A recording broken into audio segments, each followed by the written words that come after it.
Hola, muy buenas tardes. Soy José Gutiérrez, director de programas de Dawn España, y os doy la bienvenida a una nueva conferencia Dawn. Hoy vamos a hablar de cuentos y de lenguaje, y en particular vamos a hablar de cómo los cuentos pueden ayudar a mejorar el desarrollo del lenguaje y cómo se pueden convertir en una herramienta muy útil para los servicios de apoyo educativo y de logopedia de nuestras entidades.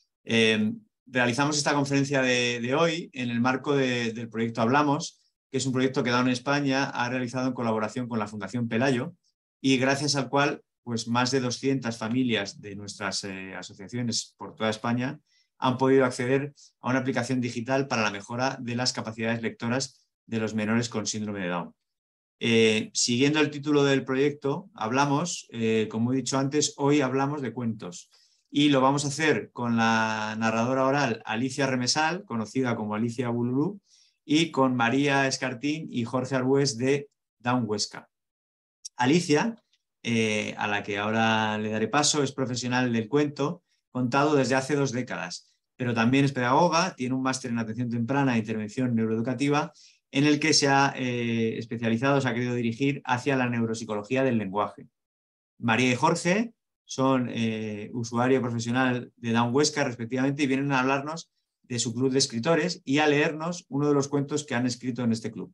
Jorge es el responsable de educación inclusiva de la sección de Down Huesca y María es estudiante de la Escuela de Hostelería y coescritora de estos cuentos que crean en el taller de creación literaria de la entidad. Antes de presentároslos y darles paso, os recuerdo un poco la dinámica de la conferencia.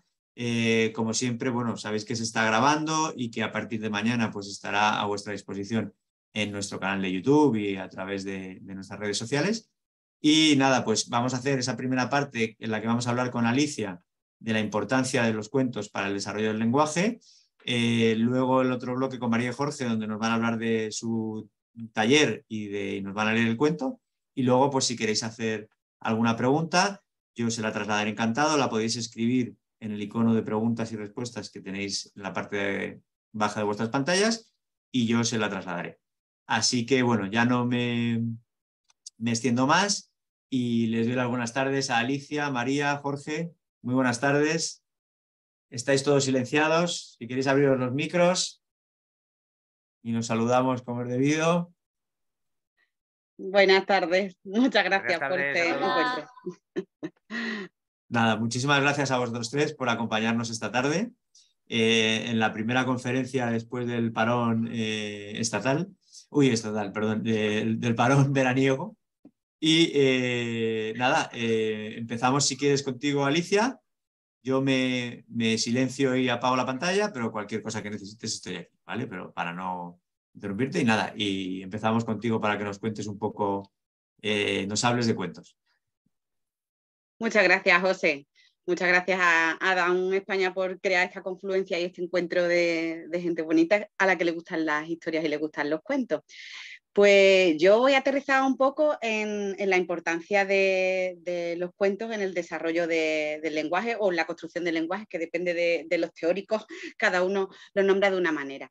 Pero el lenguaje se construye a base de interacciones, es decir, cuando nacemos las personas, bueno, y sobre todo desde la barriga ya, estamos escuchando esa confluencia de sonidos, ese rum rum que nos va acompañando, nos va meciendo y va haciendo que sepamos que existe algo en el mundo y que eso tiene una sonoridad y tiene un algo que igual significa algo. Y bueno, ya cuando nacemos, poco a poco, gracias a la compañía de nuestra figura de apego, vamos estableciendo un significado vinculado a esos sonidos que se van emitiendo. Poco a poco, cuando nos encontramos con el otro y ya somos capaces de estar erguidos, erguidas, sentadas y empezamos a relacionarnos con la mirada, vemos que hay comunicaciones y que podemos emitir emociones y que esa expresión de nuestras necesidades puede ser satisfecha gracias a esta intención comunicativa. Entonces, en torno a estas interacciones, primero basadas en la necesidad y luego poco a poco más en el afecto y en las ganas de expresarnos cosas, se va elaborando la construcción del lenguaje. ¿Qué diferencia tienen los cuentos con el mero hecho de establecer relaciones comunicativas? Pues la diferencia más grande es que poco a poco el lenguaje habitual se convierte en algo instrumental, a lo que habitualmente y de manera general no se le aporta tanta carga simbólica ni afectiva. Pero los cuentos nos obligan a detenernos, a pararnos, a escuchar y a establecer unas relaciones afectivas y emocionales que por lo general en el lenguaje no se establecen de manera tan fija. En las casas, cuando llega el momento por la noche de contar una historia, si es que esta es la rutina que se tiene en la casa establecida, de repente la familia se va a detener en torno a una historia y va a haber una cosa que llaman los teóricos acoplamiento neuronal. ¿Qué pasa con este acoplamiento? ¿Qué pasa cuando estamos juntas las personas y nos contamos historias? Pues pasa que nuestros cerebros sintonizan y empiezan a generar un montón de sustancias positivas para nuestro cuerpo general y para nuestras emociones. Eso es algo que se queda ahí. Y si el lenguaje está acompañado de todas estas sustancias positivas, probablemente entendamos que el lenguaje es algo bonito y bello y vamos a querer seguir construyendo con este lenguaje, pero porque hay un espacio para el detenimiento que no es habitual en el lenguaje instrumental. Muchas veces cuando empezamos a trabajar de manera terapéutica, interviniendo en el espacio dedicado al desarrollo del lenguaje, como puede ser una situación con los especialistas de logopedia, a veces ese entorno no es tan familiar como puede ser la casa, o a veces ese entorno está muy limitado en tiempo y no permite a lo mejor establecer este vínculo afectivo tan positivo que tiene la familia. A veces sí, hay casos de todos los colores.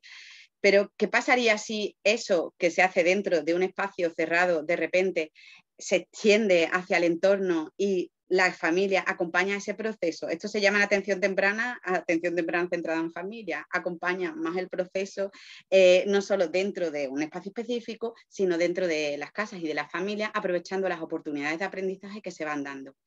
Dentro de los cuentos hay millones de oportunidades de aprendizaje. Cuando empieza a trabajarse el lenguaje y cuando empieza a construirse, se habla de componentes del lenguaje. Esto dicho así de manera más sencilla, digamos que los primeros componentes que tiene el lenguaje son componentes fonológicos, es decir, que cuando empezamos a articular el lenguaje empezamos a emitir sonidos, empezamos a emitir fonemas. Cuando se trabaja en logopedia se intenta que se emitan, que haya ganas de articular con la boca estos sonidos. No solo eso, esto es mucho más amplio, pero tenemos solo media hora para reducirlo, así que perdonadme que me salte un montón de cosas.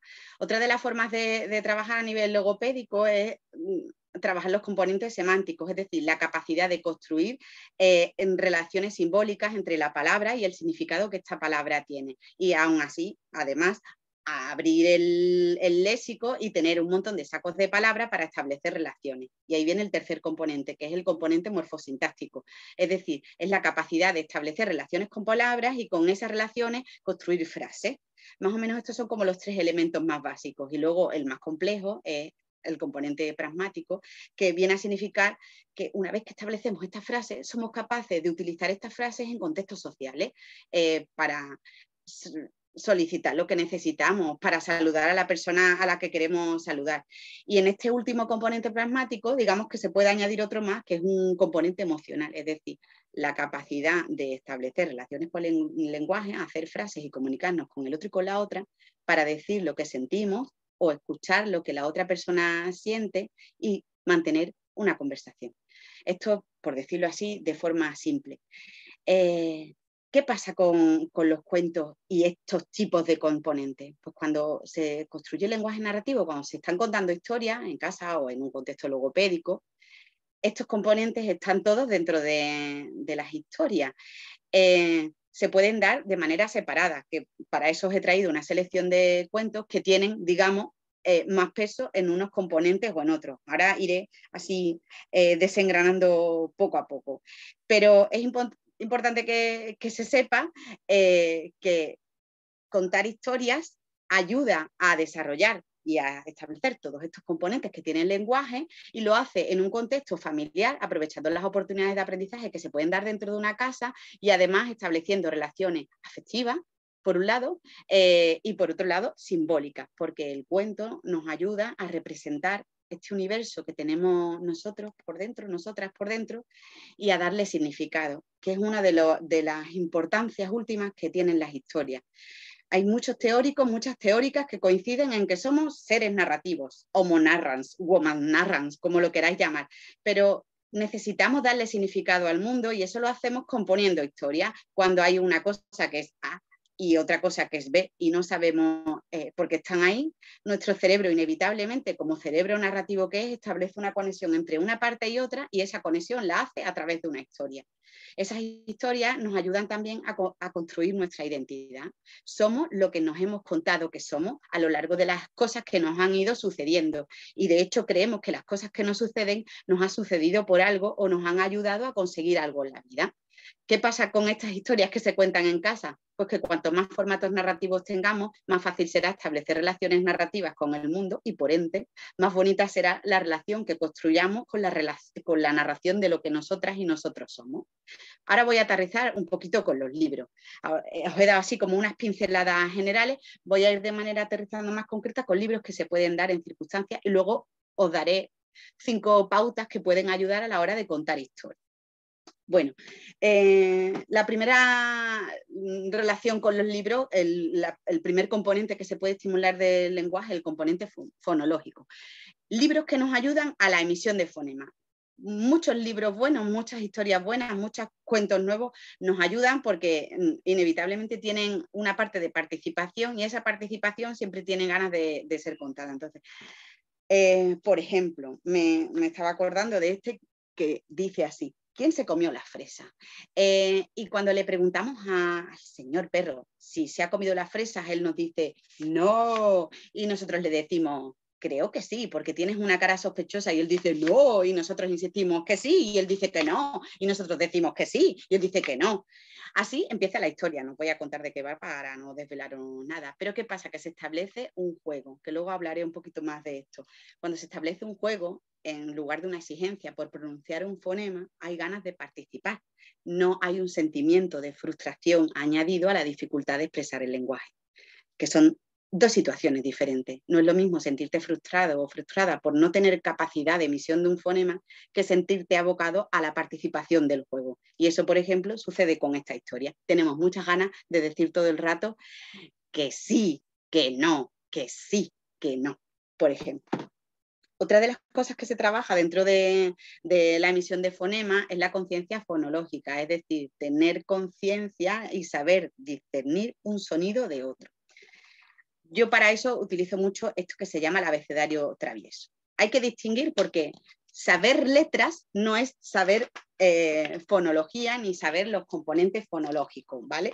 Pero este libro sí que te plantea, aparte de ponerte la letra A, trabajar con los sonidos e identificar las palabras que empiezan por la letra A. Para eso no hace falta saber escribir, pero sí hace falta saber discriminar que un armario empieza por A y una berenjena empieza por B. En este abecedario intruso hay muchas palabras con la letra que está marcada aquí y solo una que no empieza por esa letra. En este caso yo ya os he dicho cuál es la palabra intrusa, el resto la vais a tener que buscar. Y otro de los libros que también invitan muchísimo a esta expresión de fonema jugando es este libro que se llama O. Este libro que se llama O ayuda mucho a la expresión de fonemas y sobre todo a jugar con las inflexiones de la voz, con los timbres, los tonos de muchas formas y lo hace utilizando y apoyando la imagen a la emisión del sonido. Por ejemplo, te dice, hola, ¿quieres que suene? Entonces toca con el dedo y di O y así tocamos y decimos O. El libro poco a poco te va planteando, por ejemplo, cambios de tonos en la voz. O, o, o, o, o, o. Y poco a poco se va complicando cada vez más el juego. Es un libro de estos que ayuda mucho a expresar un montón de sonidos y jugar con ellos y establecer este vínculo tan sano entre el juego y el sonido. Si lo que vamos a empezar a trabajar o lo que queremos estimular en casa o en consulta es el componente semántico, hay muchísimos libros llenos de un montón de de campos semánticos concretos y otros que los tienen todos mezclados y te ayuda muy bien a separarlos. Yo a los libros que trabajan en el ámbito semántico les llamo los libros grandes porque siempre son libros como muy gigantes en los que se pueden percibir un montón de imágenes. Os he traído estos dos que son diferentes pero que me gustan mucho. Este trabaja con los campos semánticos de los colores. Es fantástico para establecer relaciones entre los colores que hay en el libro y los colores que hay en nuestro entorno y aprender que la palabra rojo contiene estas cosas rojas. Y luego está este, que es un libro espectacular, que se llama Casa en el bosque, que es un libro acordeón que mide 3 metros y en él se plantea un viaje por los bosques donde hay un montón de cosas nombrables. En casa es fantástico tirarlo en el suelo, ponerlo de pie y que nos vayamos dando un paseo y buscando cosas. Podemos encontrar dónde están las lámparas, dónde hay hojas o al revés, y nombrando las cosas que vayamos encontrando. Vamos a buscar. ¿Tú qué has encontrado? Yo he encontrado una mesa, unas botas y luego vamos a buscar las cosas que el otro o la otra ha encontrado. Eso por hablar de componentes semánticos. Ya hemos hablado de la emisión de sonido, ya hemos hablado de cómo las palabras nombran el mundo y qué libros tienen y nos ofrecen estas relaciones. Y poco a poco las palabras empiezan a establecer relaciones. Estas relaciones que establecen las palabras componiendo frases se llaman morfosintaxis. Libros interesantes para trabajar la morfosintaxis. Hay muchos.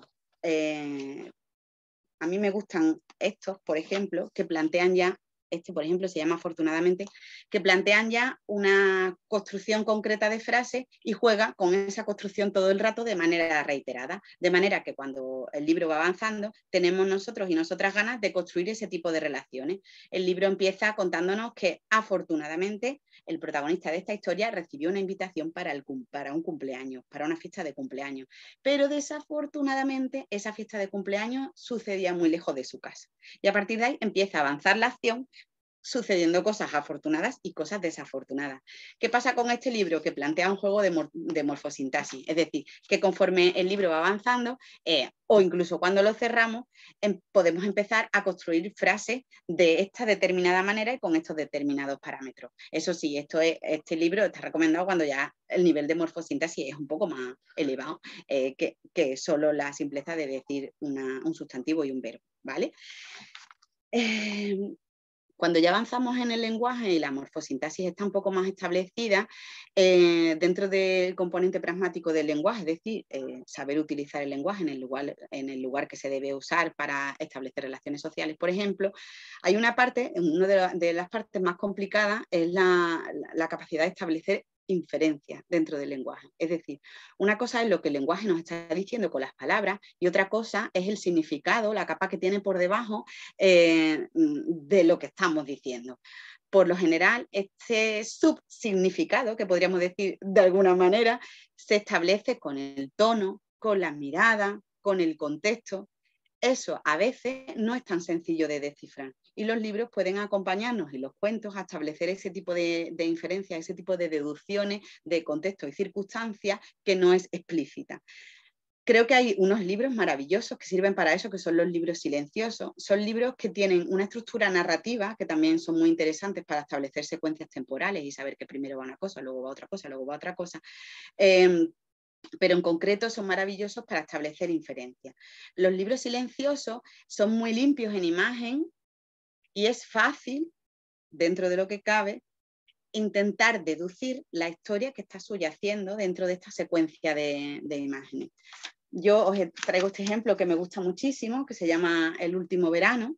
Es un libro silencioso, perdonad que no os esté mencionando autorías ni editoriales, pido 1000 perdones, este vídeo va a quedar grabado, se puede ver 1000 veces y si tenéis algún problema me buscáis en Instagram, @aliciabululú y me preguntáis lo que queráis que os doy todo lujo de detalles, pero confío en que con el título y con la cubierta lo podáis identificar rápido buscándolo en internet. Bueno, pues este libro que se llama El último verano va contando la historia de una familia preparando sus maletas para hacer un viaje y como poco a poco el coche va saliendo y se va alejando y se va dirigiendo hacia el campo. Cuando se nombra el último verano no se refiere a que sea el último verano de las vidas de estas personas, sino que fue el verano pasado, que fue el último verano que hemos vivido, que ha sido este de hace poco. Por eso me gusta, porque es un libro que viene justo para este momento. Bueno, y aparte de esto, de establecer inferencias dentro del lenguaje, del componente pragmático del lenguaje, hay otra parte fabulosa de las historias que es establecer una identificación emocional. Y aquí me voy a parar y voy a hacer una pequeña rayita. Cuando hablamos de historia, muchas veces hay como una urgencia de utilizar los libros y los cuentos para algo, para un fin concreto. Y ya en estos últimos tiempos, todavía de manera más concreta, más acuciante, para la educación emocional. Yo creo que los buenos cuentos tienen algo fantástico y es que la vinculación, como diría la Teresa Durán, la mecánica de vinculación afectiva es inevitable dentro de una historia. Es inevitable cuando te están contando un cuento, aunque sea hombre o mujer el protagonista, tú siempre vas a tender a identificarte con, bueno, puede ser con el protagonista, pero también puede ser con otro personaje, pero por lo general vas a tender a vivir esa historia en primera persona y a sentir que esa aventura te está sucediendo a ti y entras en esa piel y empiezas a pensar qué cosas harías tú en esa circunstancia y cómo te afecta el dilema que te plantea la historia. Eso ya es una educación emocional. Estamos creando un simulacro emocional de una circunstancia que tiene un conflicto y estamos viendo qué nos pasaría a nosotros y a nosotras dentro de esa historia. Creo que no hay mejor educación emocional que esa, que plantearte un dilema y ver de manera ficticia, de manera supuesta, qué cosas se pueden hacer o no se pueden hacer y si sucede en un contexto familiar, hablarlo y desahogarlo. Y también es muy interesante dentro de las historias no decir, este es el cuento de la vergüenza. Había una vez una niña que sentía vergüenza, sino dentro de una historia, si está bien construida de manera literaria, va a tener muchos matices y va a ser fácilmente leíble millones de veces y cada vez te va a aportar un matiz emocional diferente en función de cómo tú te encuentres, que eso es lo grandioso de los buenos cuentos. Y te va a plantear y te va a establecer un dilema que precisamente creo que ese es el hueso auténtico de la educación emocional. Acompañarte en los dilemas emocionales que te plantea la vida y saber cómo se pueden o se deben tomar decisiones escuchándote y evitando hacer daño al resto de las personas de la forma más asertiva posible. Eso creo que es una buena educación emocional dentro de tener competencias emocionales, saber distinguir las emociones que tenemos, pero creo que los cuentos de manera grande y de manera mucho más enriquecida ya traen esos componentes. No es necesario establecer una historia que te va explicando de manera informativa, porque en verdad eso no es una historia, es un panfleto. Pero creo que hay cuentos que lo hacen de manera muy bonita. Por ejemplo, este cuento que se llama Malo, que plantea una situación con unos cuantos de animales que se están intentando demostrar cuánto de malos son capaces de ser.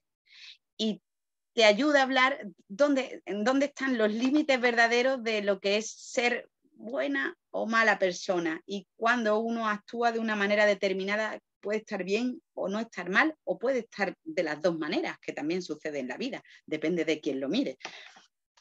Por eso creo que es fundamental que las historias estén en casa, también en los espacios terapéuticos establecidos, pero creo que es bueno establecer estos puentes, es decir, si en las casas se están contando historias y estas historias ayudan a la expresión del lenguaje y a la comunicación, a nombrar emociones, a que saque fonemas, a ponerle palabras a un montón de cosas, estas historias estaría bueno que estuvieran en comunicación con los centros de atención temprana que están interviniendo en el caso de las personas menores de 6 y que hubiera un flujo comunicativo que enriqueciera y amplificara este trabajo. De manera contraria, también debería de suceder en los centros logopédicos y de atención temprana, ya sea de fisioterapia, de psicología, el trabajo que estén haciendo, pero si están utilizando historias, que utilicen estas historias y que estas historias viajen también a casa, porque van a estar en un contexto un poco más rico y más natural y, sobre todo, van a tener un espacio más amplio que la hora única o las 2 horas semanales.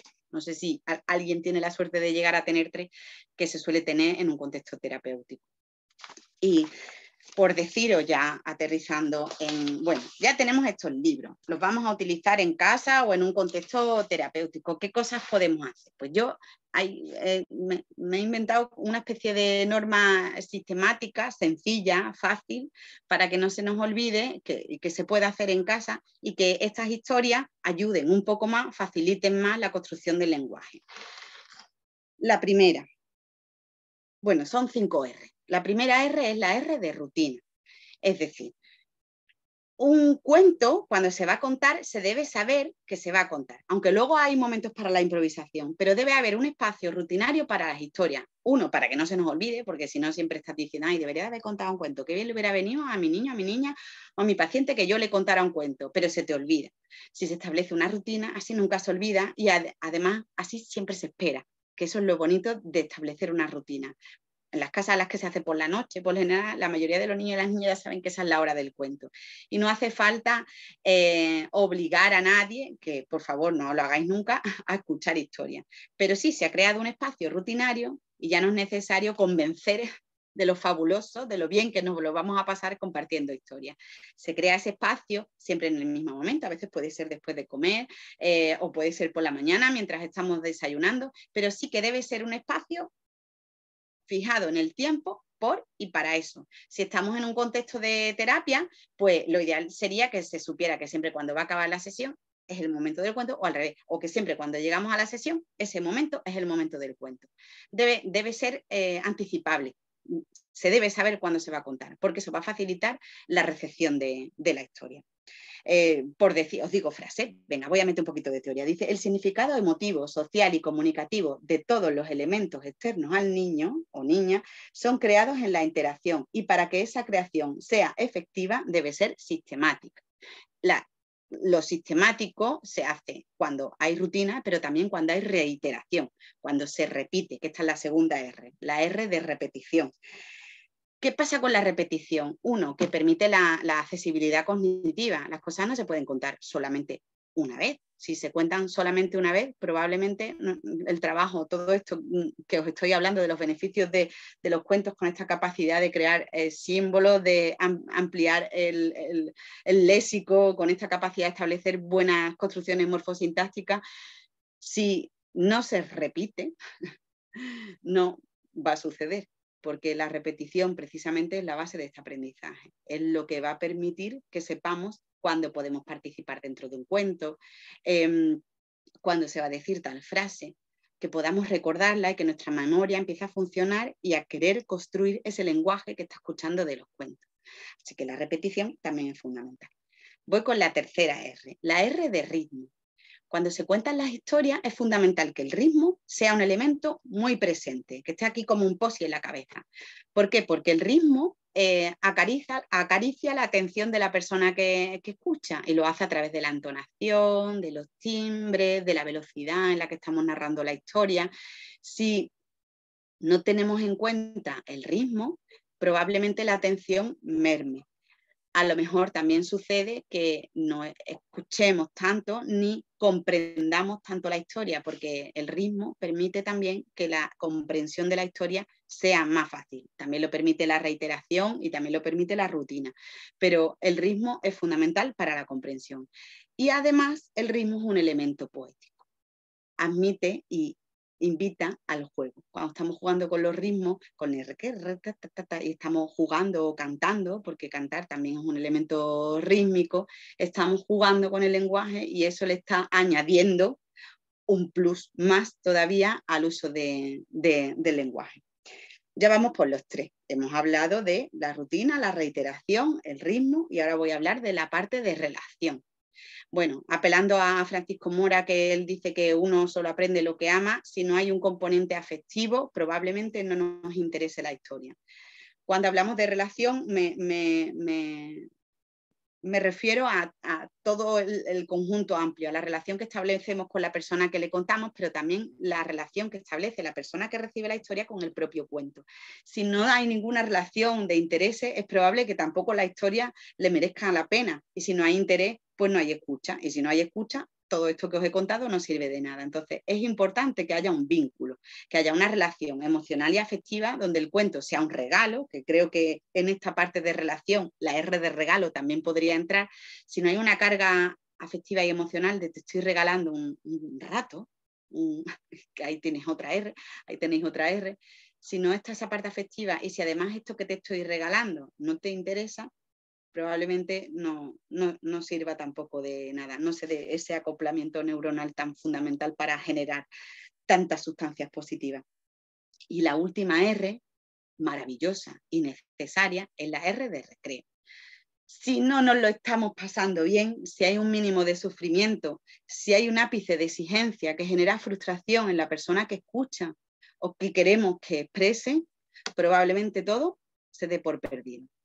Acosta, que es uno de los logopedas más interesantes y de los teóricos que a mí más me gusta, habla de la frustración que hay en la expresión del lenguaje. Es decir, los niños y las niñas, sobre todo que tienen trastornos de comunicación, tienen un elemento de frustración tan elevado que les cuesta mucho recibir apoyo logopédico o la exigencia de la familia a la hora de emitir un fonema o a la hora de construir una frase o a la hora de establecer un vínculo comunicativo como sea la mirada. Ese elemento de frustración lo tenemos que eliminar, porque eso precisamente es lo que merma la construcción del lenguaje, que sea un vínculo positivo y que tengamos ganas de hacer uso del lenguaje para establecer nuestra relación con el mundo y con nosotros mismos. Si esa relación está vinculada con una carga negativa, pues como todo aquello que nos genera algo negativo, nos quitaremos y lo evitaremos porque nos despierta peligro y no nos hace sentir bien. Y lo que no nos hace sentir bien, por lo menos las personas sanas emocionalmente, deciden quitárselo de su vida. Así que yo os invito a que esta última R la tengáis sobre todo por encima de todas las cosas. Si nos vamos a sentar a contar historias, debemos olvidar por completo que necesitamos con urgencia que la persona a la que se la estamos contando se exprese, porque esto es una de las cosas que nos pasa, sobre todo a las familias que vivimos con los trastornos de la comunicación, que tenemos muchas ganas de que la persona que tiene esta traba se la quite y empiece a comunicarse. Pero esa angustia a veces se refleja de manera tan negativa que provoca el efecto contrario, que es precisamente que la persona no tenga ganas de comunicarse. Y creo que aquí es donde hacen el pivote más fuerte los cuentos, estableciendo una relación positiva y divertida dentro de las casas a través del lenguaje. Y que eso nos ayude a que cada noche queramos escuchar la historia y queramos ser partícipes de ella. Y bueno, creo que hasta aquí mi parte de intervención. Espero que la hayáis disfrutado y ahora estoy deseando escuchar a María y a Jorge que nos traen una historia. Pues muchísimas gracias, Alicia. Muchas gracias por esta exposición y por ilustrarla con los cuentos. Tenemos por ahí a María y Jorge. Como os comentaba, María y Jorge son de Daun Huesca. Y bueno, pues nos van a contar un poquito cómo han estado trabajando con el tema de la creación literaria y de la creación de cuentos, y luego nos van a leer uno de los cuentos que han creado. Así que nada. Hola, buenas tardes a todos. Buenas tardes a todos. Y bueno, explicaros ya desde hace ya bastante tiempo aquí desde Daun Huesca estamos trabajando la lectura con poesías, con clubs de lectura de poesía, pero ya llevamos en este tiempo ya trabajando con la creación literaria y dando protagonismo a todas las creaciones que están haciendo nuestros jóvenes, porque son buenas tanto para ellos mismos a la hora de crearlas y también para motivarse unos a otros en su formación continua.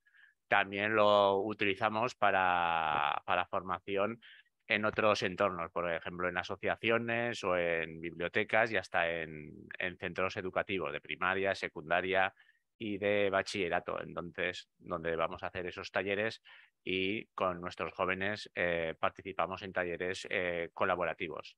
Pero digamos que el objetivo principal sería dar protagonismo a nuestros jóvenes y el gran valor que hay en estas creaciones para toda la sociedad.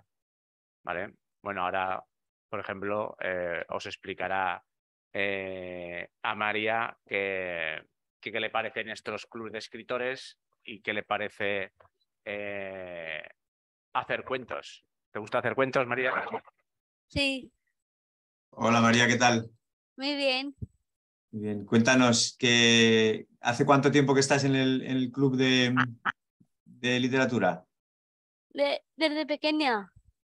Desde pequeña. ¿Y cómo hacéis los cuentos? ¿Entre todos? ¿O hay alguien siempre que se le ocurren las ideas? Cuéntanos un poco cómo hacéis los cuentos. Entre todos, en equipo. En equipo. Y creo que nos ibas a leer un cuento que habéis Sí. escrito entre todos, ¿verdad? Vale, pues si queréis podemos hacer la lectura del cuento y luego si hay alguna pregunta que nos hagan yo te la hago a ti. ¿Vale? Vale. Pues cuando queráis compartís la pantalla, que creo que lo teníais con ilustraciones también.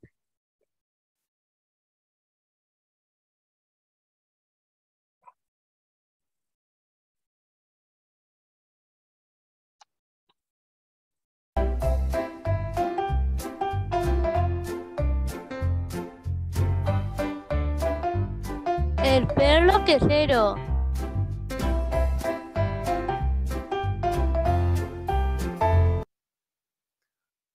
Había una vez un perro pequeño con collar rojo que tenía una pelota pequeña. Estaba un día en el parque debajo de un árbol. Miró el árbol porque era muy grande y había ardillas comiendo un queso pequeño. Una niña se acercó al perro y le ayudó porque estaba perdido. Necesitaba ayuda porque los dueños estaban de vacaciones y se le habían olvidado. La niña se lo llevó a su casa, que estaba cerca del parque. El perro podía ver por la ventana a las ardillas comiendo su queso. El perro tenía mucha hambre y solo pensaba en el queso de las ardillas. Ladró, guau, guau, para que lo oyera la niña. La niña estaba merendando y haciendo los deberes cuando ladró el perro. Sonrió y le hizo de comer un rico trozo y grande queso. El perro se lo comió todo muy rápido y cogió el plato para llevárselo a la niña. La niña, como le gustó mucho el perro y no aparecieron los dueños, se lo quedó y lo adoptó. Serían amigos para siempre. Fin.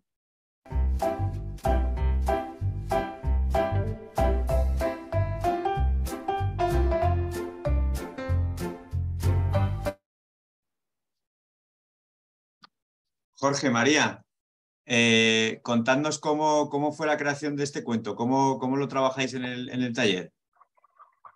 Bueno, este taller fue después de la pandemia que tuvimos que hacer unos grupos pequeñitos, ¿vale? Porque no nos podíamos, esperad que no me veis, no nos podíamos juntar mucha gente, porque en el club de escritores, pues a lo mejor nos juntamos 20, 25 jóvenes y adultos con discapacidad intelectual, con síndrome de Down, y luego diferentes apoyos, que pueden ser voluntarios, profesionales o gente que está estudiando, que son estudiantes de magisterio o de otras carreras que están haciendo de prácticas en la asociación.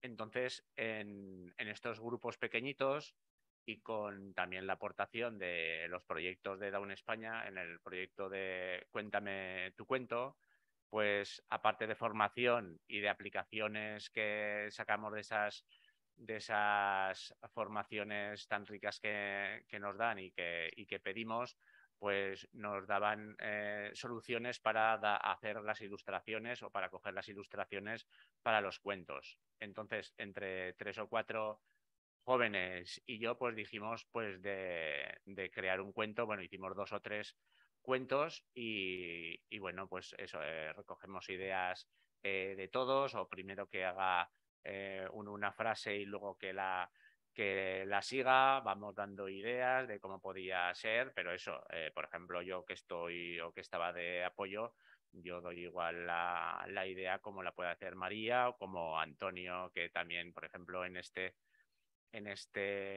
cuento, que es una presentación con la aplicación Genial y que está con audio, pues lo leo yo, María y Antonio, que es otro compañero de María. Entonces, bueno, es pasarlo bien haciendo cuentos y luego hacer ver a toda la gente que todo el mundo con oportunidades de apoyo puede hacer cosas maravillosas. Claro, que se dice un cuento colaborativo, totalmente. Sí, por aquí trabajamos con eso, el enfoque metodológico de aprendizaje colaborativo, cooperativo, luego por proyecto, pues porque vamos a sacar un producto final y nos vamos a tener que hacer un poco de exigencia, y les pedimos también que no es solo hacer por hacer, sino que hay que tener un poco de exigencia, porque va a salir un producto y que luego lo vamos a trabajar, pues eso, en centros escolares o, por ejemplo, ahora en esta charla con todo el mundo que está participando. Pues muchísimas gracias, María y Jorge, a los dos por hablarnos un poco de este proyecto. Ahora, si hay alguna pregunta, profundizamos un poquito más. Me están entrando algunas preguntas. Alicia, tengo alguna pregunta para ti también. Si te conectas el vídeo. Ahí, estupendo. Me preguntan qué hacer cuando mi hijo pierde el interés mientras le estoy leyendo. Antes decías que nunca hay que leerle a nadie que no le apetece escuchar. Pues habría que saber por qué no le interesa. No sé si es porque el contenido de la historia no le está gustando o porque no hay una rutina establecida, porque no ha elegido los cuentos, porque, por ejemplo, Aidan Chamber, que es otro de los teóricos que me gusta muchísimo, dice que siempre hay que dar a elegir. Si no hay una lección establecida en la historia que se les ofrece, yo a veces, por acotar, ofrezco 5 opciones. Otras veces tenemos al pie de la cama un cesto que tiene como 10 y ellos eligen de ese cesto. A veces voy sacando y voy introduciendo novedades, pero, por ejemplo, cuando llega uno nuevo no lo quieren, quieren los de siempre y tengo que pelearlo un poquito, lo voy dejando. Bueno, ese día lo enseño. Al día siguiente, bueno, ya les digo, bueno, pero vamos a mirar un poco dentro qué hay y les digo alguna frase o algo que sé que les pueda interesar, pero hay que apelar a los intereses, porque si no le interesa, pues igual tenemos que buscar otro libro. Y nos preguntan también, justo además nos estaban enseñando Jorge y María la aplicación Geniali. Ahora hay muchas aplicaciones para el tema de lectura de cuentos digitales y tal. ¿Tú tienes alguna preferencia? Nos preguntan por cuentos digitales o cuentos físicos. ¿Tú, para trabajar, hay algunos que sean mejores que otros? ¿Me están preguntando a mí? Sí. Yo siempre lo analógico, por favor, que se toque el libro, que se huela, que se puedan pasar las páginas, que es fabuloso ese momento de pasar. Creo de todas formas que cuando hablamos ya de lo digital tenemos que tener en cabeza que tiene que estar la edad bastante mucho más avanzada. Y si, por ejemplo, por favor, no pongáis cuentos en YouTube, porque hay muchos estudios de escáneres cerebrales donde ven la actividad neuronal con los cuentos vistos en vídeo y con los cuentos escuchados con voz. Esa capacidad de representación se tiene que elaborar antes de ofrecer un vídeo. Entonces, por favor, hasta que no hayan cumplido entre 6 y 7 años, no pongáis los cuentos en el YouTube. Y si los podéis evitar y se los podéis contar, mucho mejor. Pues tomamos el consejo. María, tenemos una pregunta para ti también. Nos dice, ¿qué le dirías a un niño pequeño para animarle a leer y a escribir? Pues que aprenda a leer y a escribir, que vaya a clases. Que vaya a clase, que estudie. ¿Y qué cuentos son los que recomendarías para animarle a leer? Pero los infantiles. Los infantiles, claro, lógico. Como decía María, Alicia, ¿no? Hay una edad para todo. Y hay que tener en cuenta la edad para elegir el cuento. Relacionado con los tipos de cuentos, también nos preguntan si hay algunos que sean mejores para mantener la atención o no, o también depende del niño y del cuento. Pues en el caso concreto al que yo me refiero, creo que los cuentos acumulativos y que tengan buen ritmo narrativo, sobre todo que se acoplen mucho a los ritmos de la oralidad. Hay un libro de Antonio Rubio que se llama 7 llaves de cuentos, que recoge todos los cuentos de fórmula. Son cuentos fabulosos para ser oídos, sobre todo en la primera infancia, que tengan juegos poéticos, que haya mucha rima, que haya acumulación, que haya una estructura narrativa que facilite la atención. Y eso se hace con fórmulas, con ritmo, con poesía, al fin y al cabo. Y en cuanto a la hora para leer un cuento, también nos están preguntando cuál es la mejor hora. A mí me gusta la noche, pero porque a mis niños les gusta la noche. Cuando mi pequeño tenía 1 año le gustaba la mañana, entonces había uno al que había que contarle los cuentos por la noche y otro por la mañana. Esto en la familia crea una complicación, si además en vez de 2 tienes 3, 4 o 5 niños. Pero creo que hay que escuchar mucho la apetencia. Ellos suelen pedir, si les gusta, te vienen y te piden. pero creo que la rutina de antes de dormir es fantástica. ¿Y tú, María, cuándo prefieres leer? ¿Por la mañana, por la tarde o por la noche? Yo leo por la tarde y a Por la veces tarde. los sábados por la mañana. Por la mañana. A mí me encanta leer por la mañana también, María. Pues mira, tenemos más preguntas por aquí. Nos dicen que si se podría establecer, Alicia, esta es para ti, si se podría establecer un sistema de comunicación con cuentos / imágenes cuando existen problemas de lenguaje en el menor. Sí, si se refiere a los pictogramas, depende, ¿vale? Pero creo que a veces abusamos un poco de los pictogramas y sobre todo me refiero a los especialistas porque hay libros que establecen una capacidad de inferencia muy sencilla con las imágenes, son imágenes sencillas y tienen una estructura narrativa muy interesante y creo que también está bueno alternar entre los pictogramas y otro tipo de representaciones de imágenes, sobre todo porque las imágenes de los libros muchas veces tienen una carga artística y estética que también es muy interesante ofrecer. A veces hay que establecer esa relación primero, empezar con los pictogramas y ese pictograma relacionarlo con la imagen y luego ya contar la imagen, ¿vale? Pero yo intentaría probar. De acuerdo, pues yo no sé qué os parece, si no hay más preguntas, nos quedan 10 minutitos, yo no sé qué os parece si le pedimos a Alicia que nos lea algún cuento, que nos quedan 10 minutos, ya que tenemos a una profesional del cuento contado, como te gusta a ti llamarlo. María, Jorge, no sé qué os parece si le pedimos a Alicia que nos lea un cuento para cerrar esta charla este ratito que hemos pasado juntos. Perfecto. Vale. Pues Alicia, si eres tan amable, ha sido aquí un poco así de sorpresa, Sí, pero ya que nos quedan 10 minutitos, no sé si tienes algo por ahí que nos puedas leer. No sé cuál elegir,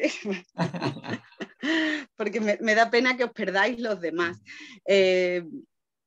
Pero bueno, sí es interesante deciros que hay una diferencia entre lo que es leer en voz alta y contar, que por lo general el hecho de contar tiene como un pequeño plus que hace que la persona que narra se acople a la audiencia. Esto de manera virtual es un poco más complicado. Pero sí que en la casa a veces es más fácil empezar contando y acoplando la voz y meter frases y juegos y palabras que tienen que ver con el interlocutor que solo leyendo. Pero bueno, hoy os voy a intentar contar imaginando que no sé si el problema de los cuentos atinados es que no se ven bien. ¿Los veis?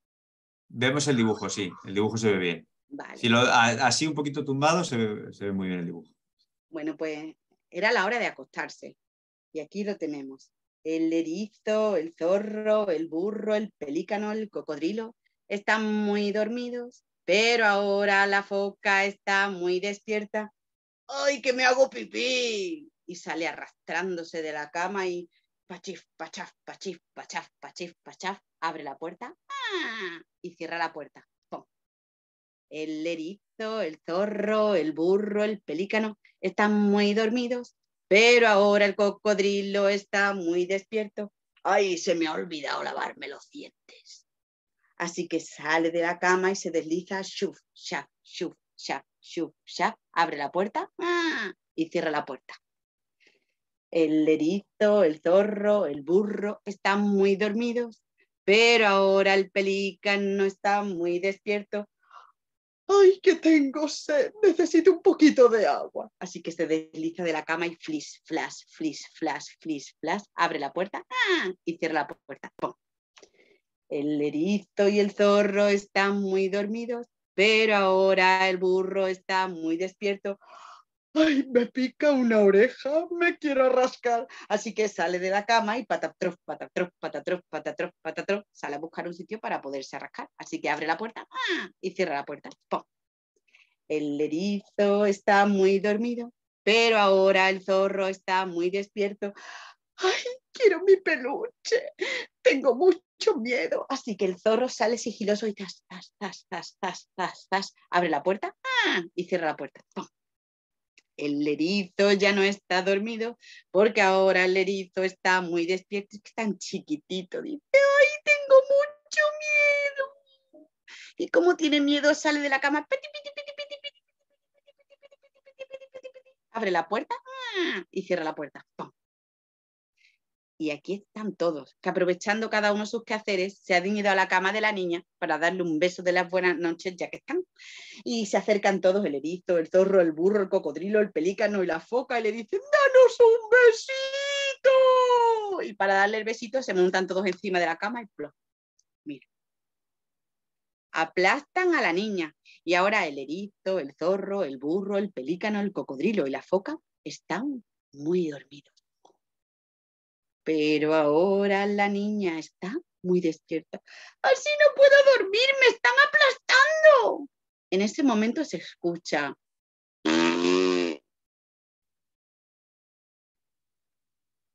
Y no solo se escucha, se huele. Huele fatal, pero muy mal. ¡Oh, alguien se ha tirado un peo! ¡Qué peste! Dicen todos, y apestados se levantan y salen corriendo. Están todos con cara de agobio, menos la niña, que está sonriendo. ¿Alguien de aquí sabe ya quién se ha tirado el peo? ¿No? Se van todos corriendo, salen por la puerta, la abren y se marchan, dejando a la niña contenta y a gusto. Está satisfecha por dos cosas. Una, porque se ha aliviado el peso, y otra, porque se ha aliviado la barriga. Y ahora que la niña está tranquila, todos se han ido a la cama. El erizo, el burro, el pelícano, el cocodrilo. Están muy dormidos. Y ahora ya nadie abre la puerta, porque todo el mundo ha cerrado los ojos. Y colorín colorado, todos dormidos se han quedado. Pues Alicia, una pena que no puedas oír el aplauso que seguro que están dando todos en sus casas. Es la desventaja de lo digital, pero bueno, yo te lo traslado de su parte porque seguro que les ha encantado. Yo estaba aquí con los ojos así como platos porque la verdad es que es una maravilla oírte contar los cuentos. Nos preguntaban cómo se llama el cuento que hemos leído. Este se llama Muy dormido, muy despierto, es de Susana Estraver y está en la editorial Juventud. Pues queda dicho para el que lo quiera buscar, y como comentabas antes, pues nosotros, como la conferencia se ha grabado, pues me imagino que con el título se podrán buscar fácilmente, y si no, cualquier duda, pues que te consulten. Se nos acaba el tiempo, Alicia, María y Jorge. Bueno, yo en nombre de la Federación y de todas las personas que nos están viendo os quiero dar las gracias por estar con nosotros esta tarde. Ha sido un placer tener este ratito para hablar y para leer cuentos. Así que seguro que hoy dormimos todos mucho mejor, mucho más tranquilos. María, Jorge, muchísimas gracias por acompañarnos. Un abrazo para vosotros, para Don Huesca, y Alicia, lo mismo te digo, muchísimas gracias por estar otra vez con nosotros. Un abrazo y seguro que seguimos colaborando muchas más veces. Muchas gracias por invitarme y por acompañarme de María y de Jorge, que ha sido un placer escucharos. Pues un fuerte abrazo para todos. Nos vemos en la próxima conferencia, que será la semana que viene, en la que hablaremos de investigación y síndrome de Down. Así que esto no para. Un saludo para todos y muy buenas tardes. Gracias. Adiós. Hasta luego.